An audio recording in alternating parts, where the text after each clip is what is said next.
Hi, I'm Yegi. I'm an entrepreneur and success coach who wants it all. Family, luxury, career, and the freedom to do whatever I want, whenever I want. And I'll do whatever it takes to get there. I created the Yegi Project to document my journey and inspire others to do the same. My mission is to change the world by influencing and leading others to do what they love and live fulfilled lives. Hello. Welcome back to the Yegi Project. Today's honored guest is Jen Soenen, and she is a business and time productivity coach with 18 years experience in teaching.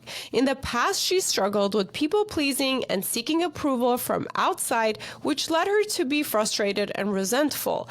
But after mastering life and going within, she gained control over her life and happiness, and now she enjoys helping others to manage their time optimally. She is a mother, a partner, a coach, a teacher, and a golf lover. Welcome, Jen. Please, in your own words, tell our listeners, who are you and what do you do? Oh, thank you so much for having me today. So, my name is Jen Soenen, and I actually grew up on a cash farm out in southern Ontario, Canada. I know there's Ontario, California, and it was a great experience and everything. But what happened to me was, when I was in my early 30s, on the outside, it looked like I had everything. I was a full-time teacher. At that time, I had my son on the way and I was married, and yet something was off. And I realized, through some self-discovery that I was pleasing everyone outside of me. And it was, the case, and I just couldn't do that anymore. And so what I did was I started to look within and really realize, okay, why am I people pleasing? How am I doing it? And how can I change it? Because something needed to shift, because at that time too, I had discovered that, and my marriage was dissolving at the time. And I was like, okay, well, I've done all the right things that I thought I should have been doing. And yet, the outside world was crumbling. My marriage was breaking down and I wasn't happy. So that's really what led me into, okay, how can I change this people pleasing? And the first thing that I did was, look at my schedule. And I would carry around beautiful planners, and it was, I got my planner, but it was filled up with everyone else's request of me. And I'd be like, yeah, sure, no problem. Yeah, sure, no problem. And I never put my own stuff in my own calendar. I was just like, oh, I can do that later. And that's the case of people pleasing, and or just saying yes to too many things because I didn't have my own direction. And so what I did was I started to really self-discover what is the way. And you know what? First way, putting stuff in the calendar that I wanted to make sure that I did. So And, let me pause you there, because there's a lot of good stuff there. So some follow-up questions. So we talked about people pleasing. Do you think most people that are people pleasers are aware of it? I don't know if they would label it that, but I think they're aware of the uneasiness within themselves. And, like that frustration, like if you get frustrated, oh my goodness, I used to get so mad all the time. And because I would be frustrated because I would have a plan and then I felt like I needed to help these other people. I didn't know how to say no. Honestly, I could relate. A long time ago, I used to be that way. And I always wondered, like, are we just naturally people pleasers? Is that the human nature? Is this because we were conditioned and this is the way we were raised as kids? So I really looked into it, but I never really got a solid answer. I have my own version of truth of why I was a people pleaser. But why do you think people become people pleasers, and the people that are not aware of it, what are some indicators that, hey, I am doing this for the other person, this is not for me? Yeah, so I really believe that, if you are aware that you're people pleasing and, what is happening, a lot of times it's we're not okay with saying our own goals, or we haven't even spent the time to figure out our own goals, right? And knowing what is that within us. And also, if you're even unaware, I I really think like that frustration, if you're short to fuse in the sense of just like at the end of the day, you have negative self-talk. Like I'm still working, and it's like 15, 20 years later, still working on that natural rhythm of negative self-talk about, saying no to others to say yes to yourself. So I think that's just creating that awareness of like, oh, am I getting frustrated every time that somebody comes to me? That might be an indication that you're people pleasing and you're not making that space for yourself.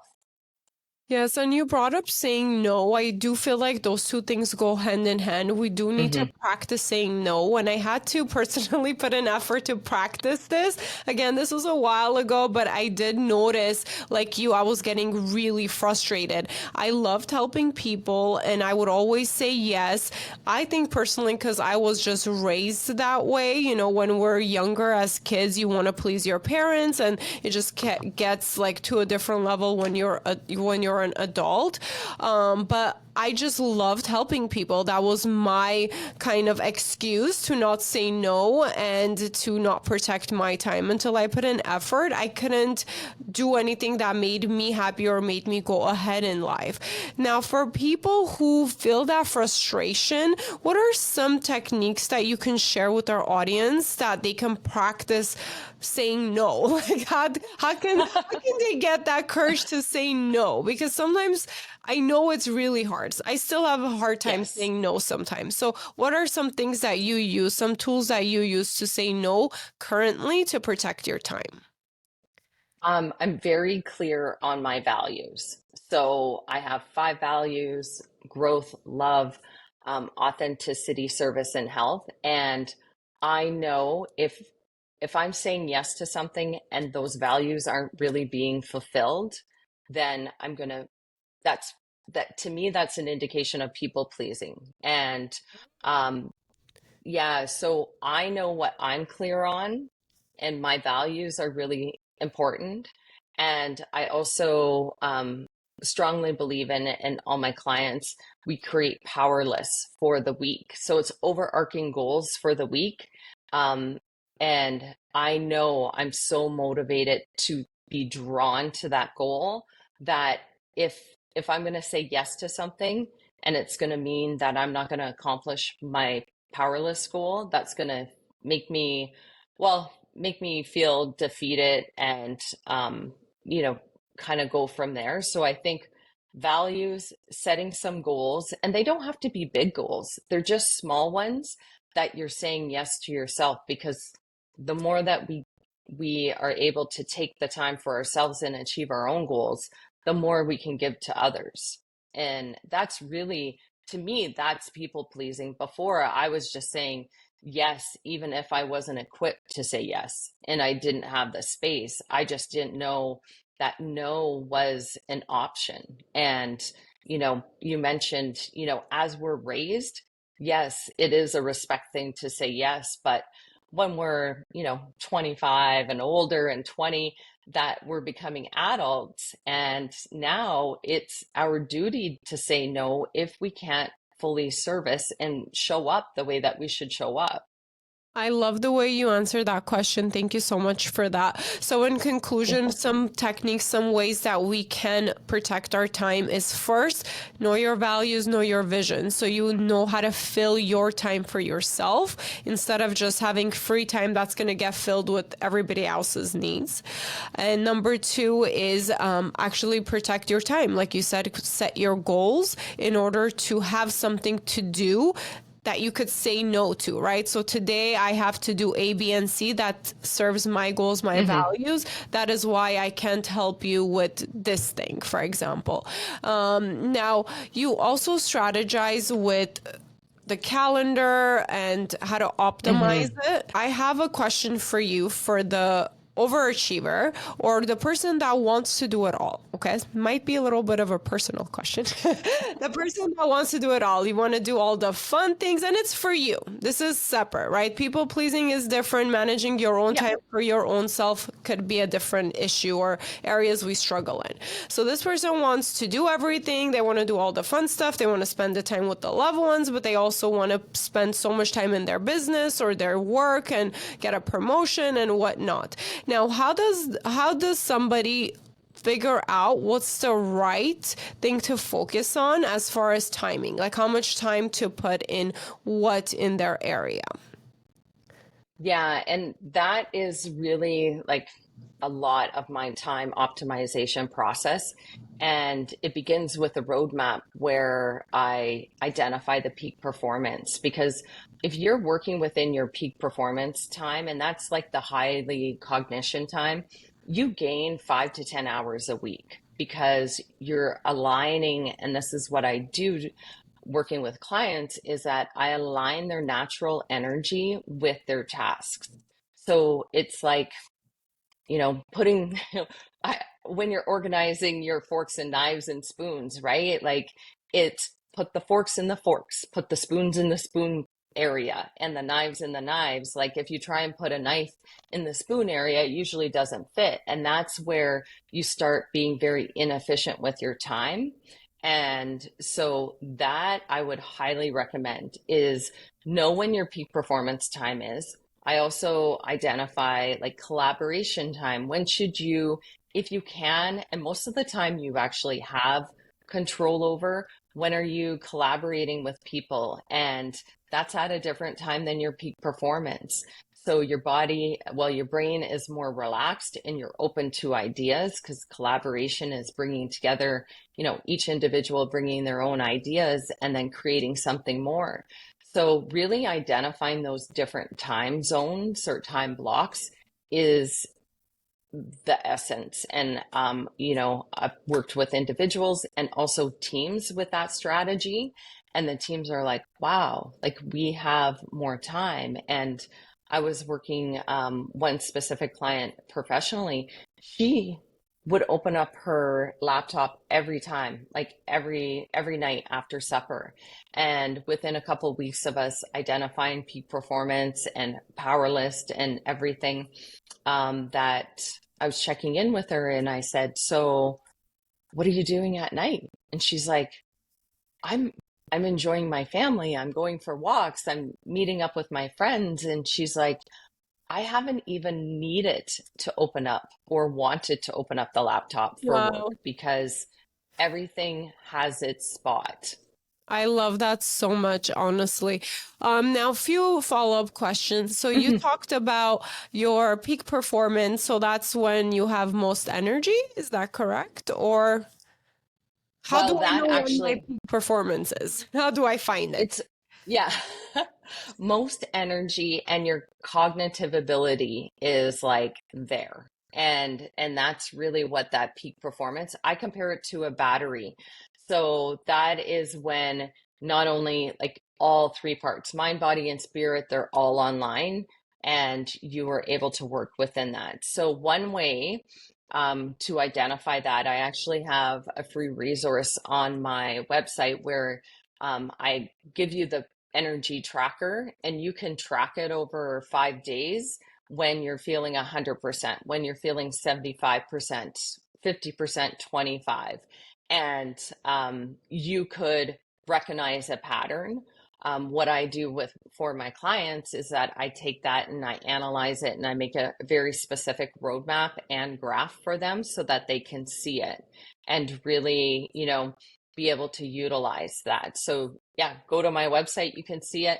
You can kind of like generally tell, but I like quantifying everything. If you can quantify it, let's quantify it, right? Because a graph will show you and it gives you data. And so that is the way. Like some people really try and force themselves. Can I share another client story? Please. And this client, she was determined that she needed to be a morning person. Like she wanted to be, and she just wasn't. Like she knew her on time and we did the tracker and everything, I said, why are you fighting this? And she goes, because I've read all the books. All the books say you need to do your stuff in the morning. And I'm like, but that was that person's perspective and the research that supported that.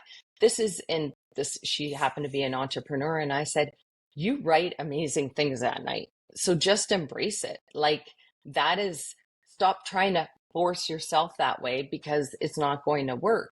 And she was like, okay, yeah. Like, and An easy solution. We just fight ourselves. yeah, yeah. And I mean, many of mine, I'm very frank a lot of times, and I'm like, well, just stop it. They're like, Yep. okay. I'm like, I'm giving you permission. Just stop trying to be a morning person.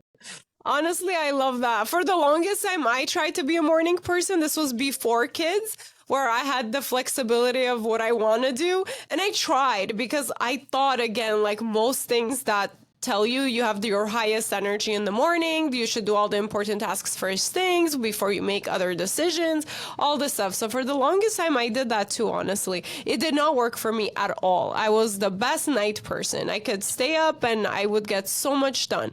But when I had young kids and they wake up early, naturally I was able just to shift and everything worked out. So that when I didn't pay attention to it kind of came together. But because I'm so exhausted at night by the time I'm done with my day with them, so I can't be a night person anymore.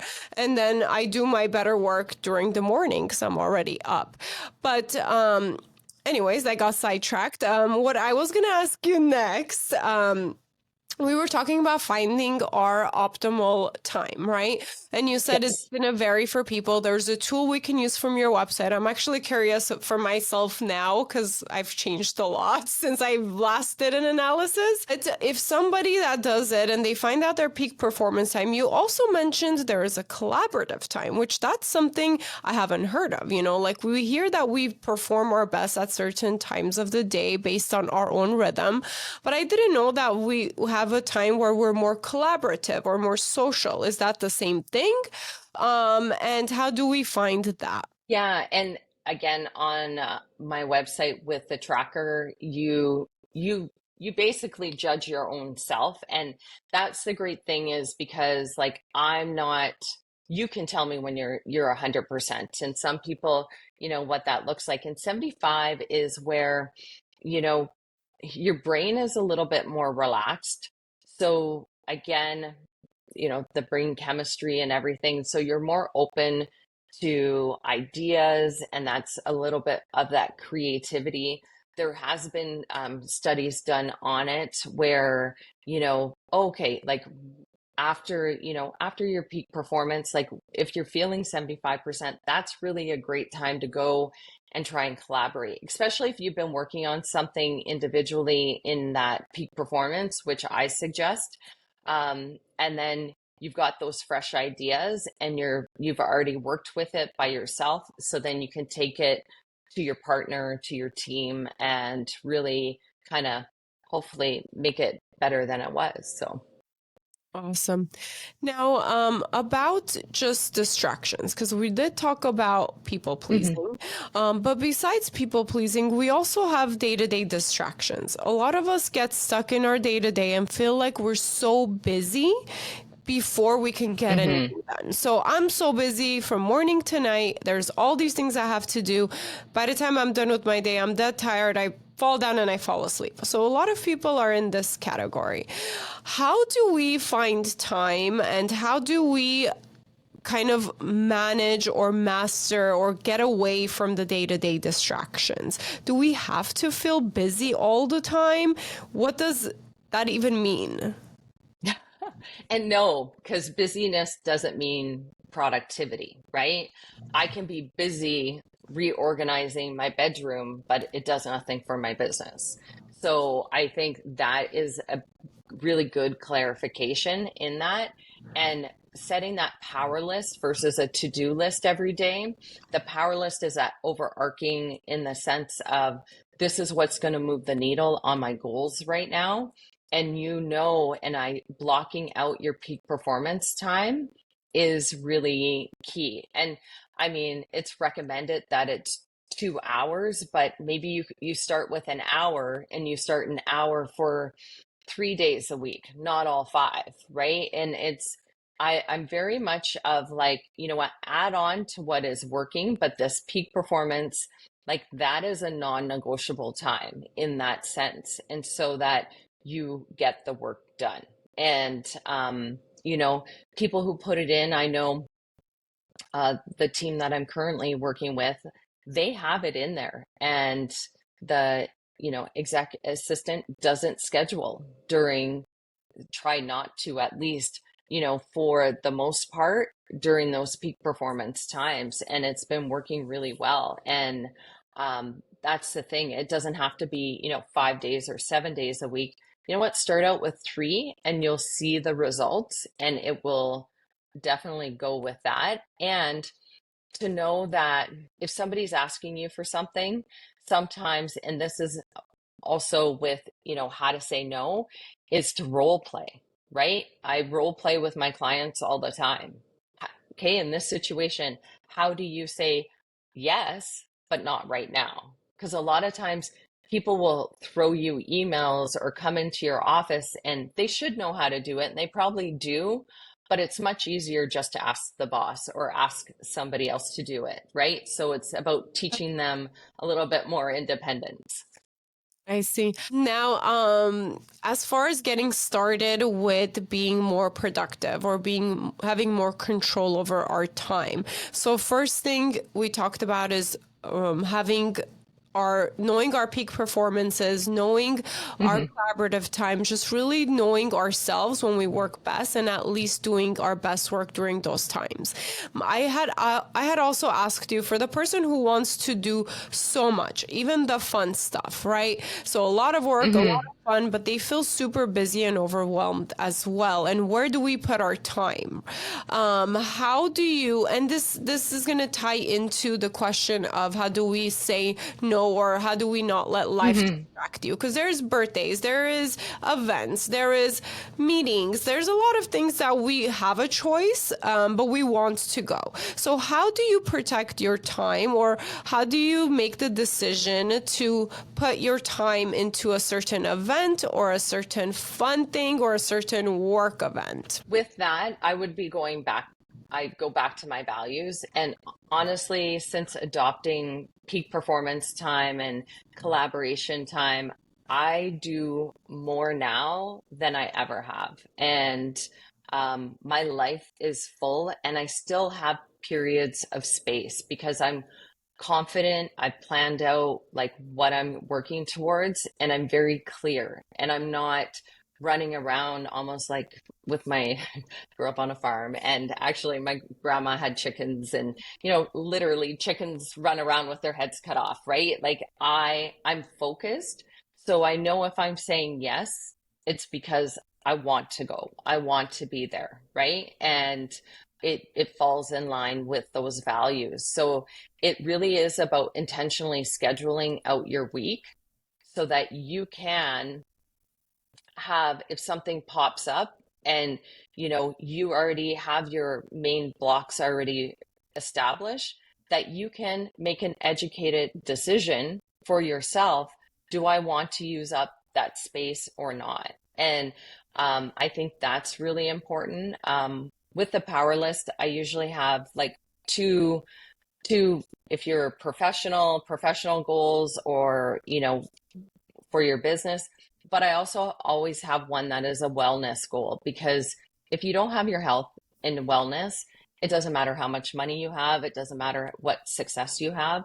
So knowing what that looks like. And so that can be spending time with family, that can be going to the spa, it can be many things. So it's about intentionally blocking out that schedule the week before. Honestly, that's great. And I think it finally, I got clear on your method and it's great. So we want to make sure we're very clear on our goals and our values. And if we are, or when we are very clear on that, if an event comes up, we can literally just ask, does this align with my goals or values? And it should be clear. If it's going to be yes, and it's going to lead us to achieve that goal that aligns with our value and then we go ahead and attend it or do it.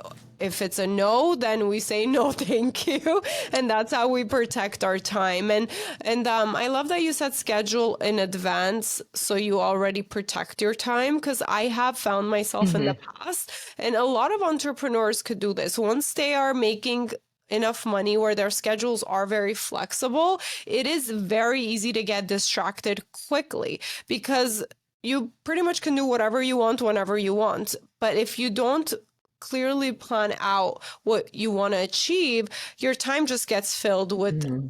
anything, right? Even little Yeah. tasks that other people are asking you to do, and you're like, okay, I could do it. It's fine. I could do this thing for work tomorrow. It's not a big deal. But it is a very slippery slope to go on if we don't protect our time. And I'm glad we're talking about it because a lot of my audience are entrepreneurs or people who want to be Hmm. solopreneurs and only work for themselves. Reading your story, I read something a lot about confidence. So in the past, maybe the confidence has been an issue where you weren't able to say no to people or you wanted to be more of a people pleaser.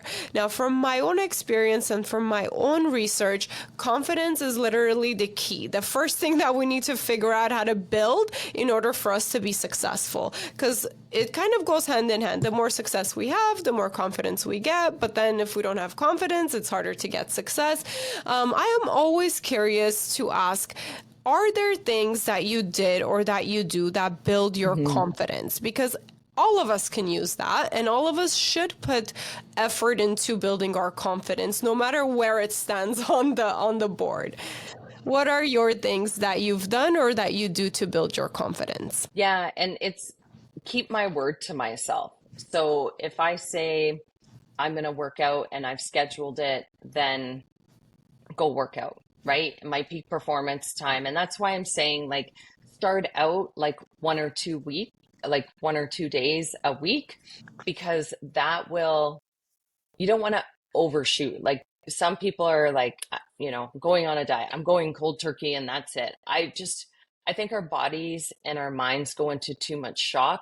So, I remember when I was first starting, I had opened up my beautiful day timer and I'm like, well, no wonder every time I open it up, it's like blank because I wasn't intentionally filling it.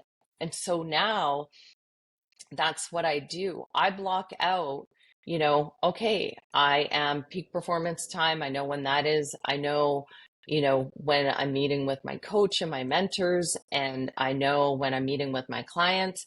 I know when my health goals are. And so that really helps me to build up my confidence, to be my word, right? And to really keep that. And if I'm not too sure, then I tell people now I'm okay because I've practiced it enough that I'm okay by telling them, you know what, I need to think about this for 24 hours before I give you a decision. And that really helps, like creating that space. And a lot of that comes from mindfulness, and I'm a mindful educator that, how can I create space so that I'm not just reacting and I can respond fully. I love that. And I think that's key. I had forgotten. I'm glad you mentioned it. That was the first thing I practiced too, because it was my initial reaction was always like I was almost conditioned to say, yeah, sure, to everything until I was overwhelmed and frustrated.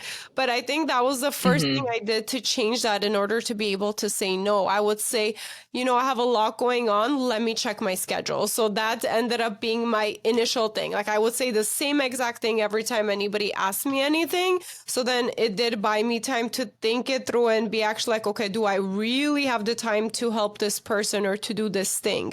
Is it really going to serve me? And, if I'm just doing it to help someone, is it really going to make a difference or can somebody else help them, for example? Um, Yeah. And can I just interject? Like, people might find this, and I know because I had one of my friends like laugh at me when I first started out, and I still do it to this day, is so my ex-husband and I separated. We shared custody, so we do a week on, week off. On the weeks that I had my son, I scheduled time with him, and someone said, "Well, like, aren't you type A?" And I'm like, "No, you can look at this calendar and you know how important my son is to me. Like, otherwise, I would feel that pull to say yes to people, but I really wanted to spend time with him. Like, it, sometimes you just need to put it in there to help you keep your word." Wow, yeah, that's very powerful. And I have some friends who are stay-at-home parents, and sometimes they tell me, I don't know where my time went. I didn't do anything. I don't know how I used to work and take care of the kids and do the housework and do all of this stuff. But now I have all this time, but nothing gets done. And literally, that's what it just reminded me of. If you don't plan out your day or your schedule, your time just passes and it gets filled with things that don't really mean anything to you, and then you don't feel as good or as important Hmm. or as I guess, yeah, it's just that good feeling of getting things done that you want to get done.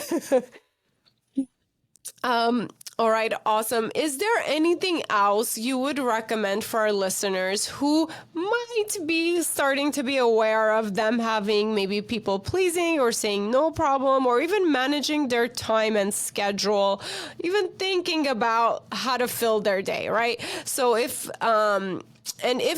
the listener is an average person who has a 9 to 5, they still have control over their work day during at work and before and after work. Anything in that area? I know I asked like 10 questions in one. I have a habit of doing that.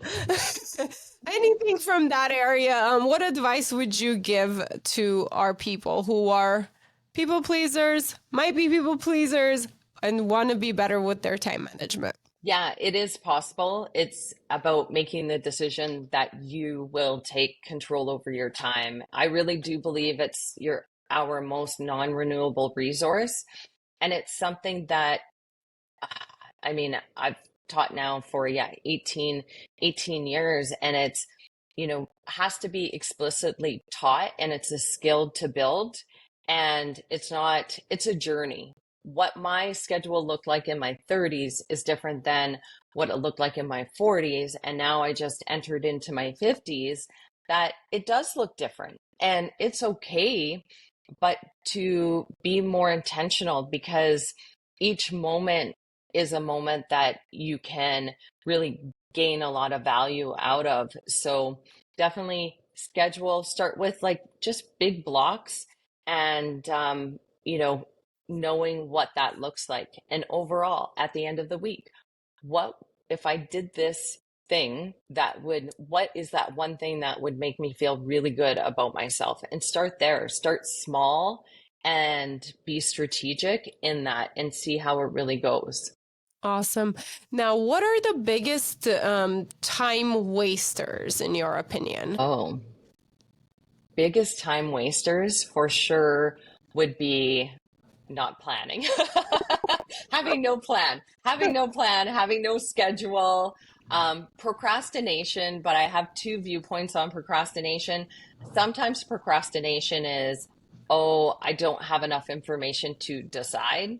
And then the other one is, I know what I should do, I'm just avoiding it, right? Like, because it's change and everything. So procrastination, but very specific sometimes, like our phones. And it doesn't matter if it's scrolling social, gaming, and again, you can go to tracking that. Your phones will track it for you. And there's nothing that, this is why I love data. And if I can quantify something, I try to, for my clients and for myself, because numbers are impersonal. They don't lie. They're not there to, slap you over the face and like wake you up. But, There- it really, they're not.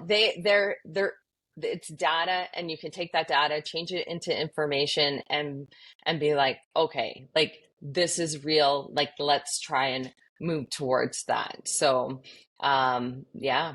in business, I do feel like a lot of like entrepreneurs or small business owners too, we go a lot of the times, unless we know better, we go with our gut feeling or what we think our customer wants or what they need or what the sales are. But then when you actually look at the data, you find out so much more and you're like, oh, this is why things are the way they are. Like I need to make these changes. So I think it's not something that people use or practice, or I think we have a fear of looking at numbers because we just initially think like it's not going to tell me what I want to hear, or it's going to tell me all things. But a lot of the times that's just our perception from what I found. Like it's actually super helpful to look at data and try, but we do need to try not to take it personally. Well, and know that you don't have to go from 0 to 100, and it's progression, and that's it, right?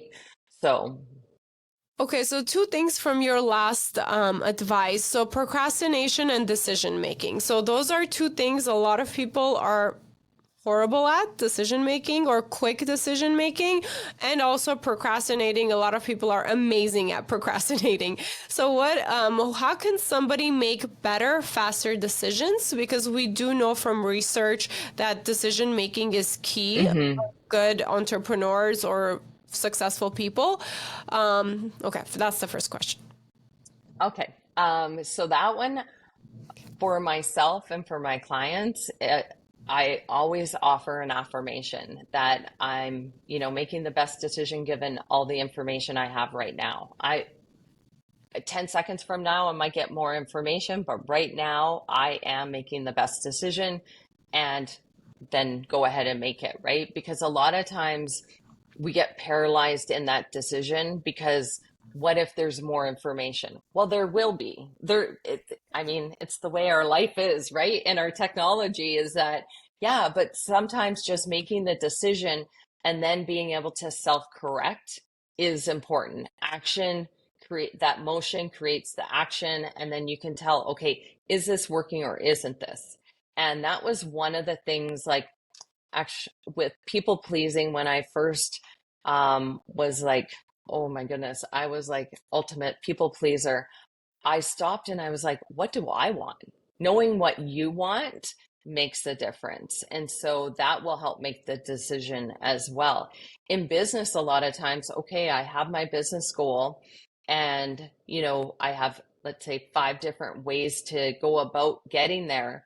I'm like, all right, well, I will look and I'll try and rate and go with the one that I rate the best, and know that at least now I have, if that one doesn't work out, I've got 4 others that I can try. So being a little bit more self-compassionate with yourself. And I think it kind of helped me and clarified for me as far as, let's say, a business goal and the different ways to get there. I think Hmm. it even just takes time to sit down and look at those options. If we look at on a written paper, on a written plan, like you said, it's easier to say, okay, well, this is the obvious choice. This is going to get me there the fastest if it works, right? If not, then I'll try the other ones. I think a lot of times we don't spend the time in that planning phase as well. Everything's just in our head, and then we can't make as good decisions. So thank you for sharing that. Yeah.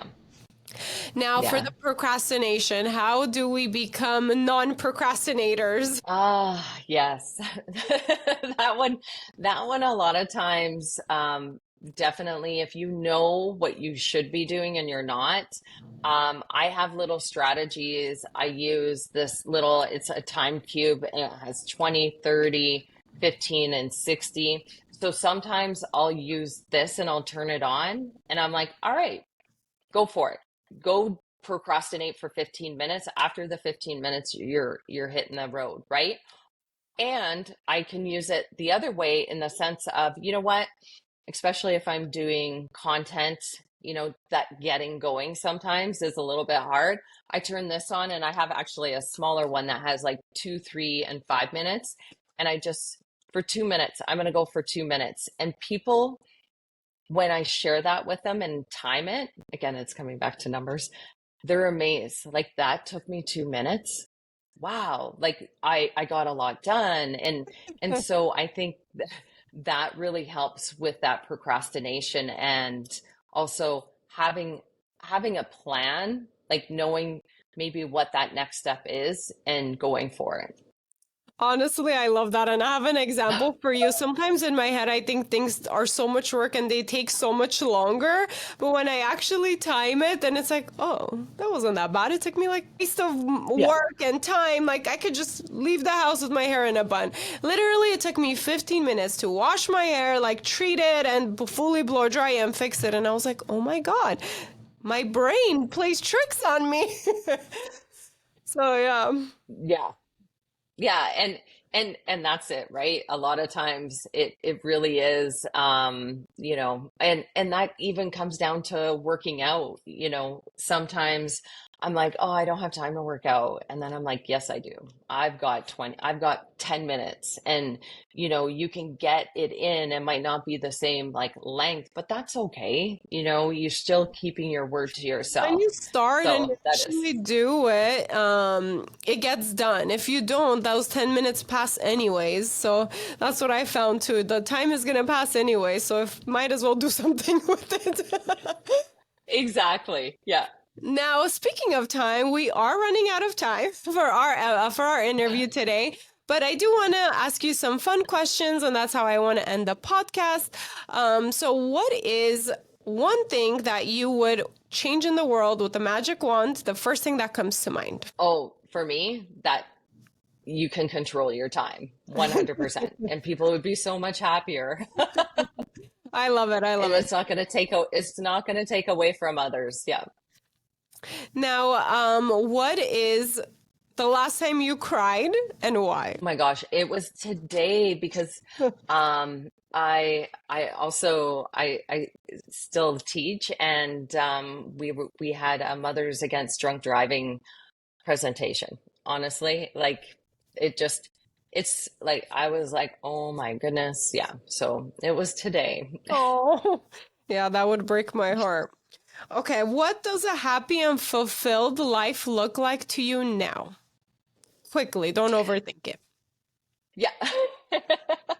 Well, being able to do what I want when I want, and that is servicing clients. I love keynote speaking and traveling, and so that's what it is. Beautiful. Now, if we were to follow you around for one day or a week, what does your day or week look like? Yeah, I my peak performance time is in the morning, so I get up in the morning. I love a cup of coffee, and I work on my power list for the week, and then I get ready and have clients, and really have some meetings, and also usually once a week I schedule in some kind of connection with another entrepreneur, or just high level women that I like to be around, and because that's really important to me, and working out, and then having supper with the family, and taking my dog for a walk. Beautiful, beautiful. I love that. Okay, so last question, and it just came to me because my brain just doesn't stop sometimes. I love talking to people. Um, Now, oh my God, and I lost my train of thought. This was a good one. Ah, okay, maybe it'll come back to me, but we'll just go ahead and ask you the last question. Okay. So, what is your last piece of words of encouragement? Sorry. What is the last words of encouragement for our listeners, and where can they find you? Yeah. So definitely my last words are that you can go beyond the clock and do and have everything that you would like, for sure. Just managing your time. So, and you can find me on Instagram, LinkedIn, and Facebook. Also over at my website, and my company is Soenen Strategies.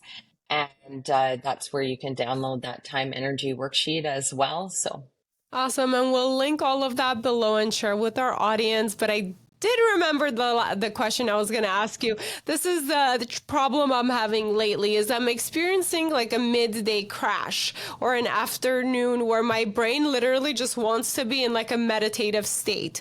And I've been trying to find a way to wake it up because I want to get more done because I'm physically in the office. It's like, this is my office time. I'm fighting against what my body wants to tell me. But what have you experienced that? What's your advice on like midday crash or when your brain doesn't want to work with you? What do you do if you really need to make a decision or get stuff done? Right. So a couple things I would definitely recommend, and again, it doesn't get up out of your seat and stretch, go for like a 2-minute walk. It's amazing. Drink some water, like the things in that. With the roadmap, and definitely if you're feeling like that 25%, at battery level, there are, more kind of like mundane tasks that you could do. But if you know that you have a big decision to make, I suggest, actually maybe taking a minute to meditate because it'll help you get into that decisive. I honestly, even before here, before our podcast, I, did like 20 jumping jacks. So moving the body helps your brain to wake up as well, right? And and I've been there too, where I'm just like, oh, I have to get this done. And I know now that if I leave it and if it can, and most things aren't that like it needs to be done like now. I leave it for even a half an hour and I come back and it does get done. Like I prep my body. I get it to wake up because if my brain is feeling tired, probably so is my body and that. So Okay, awesome. I'm gonna try that. My answer was usually just another cup of coffee, but a quick little walk, and I love moving, so that should help. I mean, it'd be nice to have a treadmill next to me. Okay. Well, yeah, thank you so much. underneath your desk. Thank you so much for your time and all the advice and all the coaching you offered our listeners. I'm so grateful. You've even helped me in a lot of the questions I asked selfishly. But thank you again. And until next time, thank you to our listeners. It's a pleasure connecting with all of you. Make sure to go download your free guide from Jen, and also we'll be in touch until next week. Bye. Thank you.